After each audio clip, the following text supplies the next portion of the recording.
Hello' everyone, মৰমৰ বন্ধু-বান্ধৱীসকল, আপোনালোকৰ মাজলৈ মই সৰুকৈ ভিডিঅ' এটা লৈছোঁ।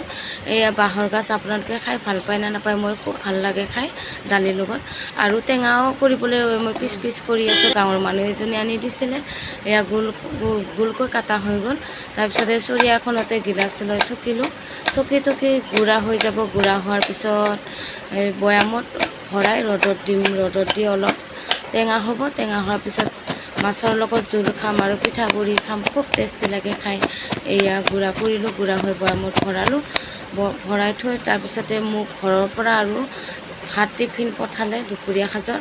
ছজনা পাত, খাৰ, দালি, আজি খাৰ আঞ্জাই দেই গোটেই।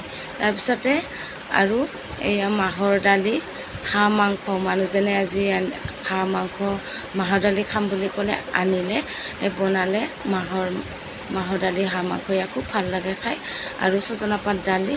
আৰু তাৰপিছতে আছে এয়া কচুলতি ফ্ৰাই কৰিলে, তেলত ফ্ৰাই কৰি পঠাই দিছে। খুব ভাল লাগে খাই।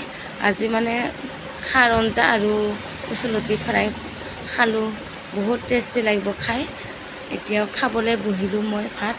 এয়া খালোঁ, ভাত খালোঁ। ভাত খোৱা হোৱাৰ পিছত আজিলৈ আহিলোঁ। ধন্যবাদ, থেংক ইউ।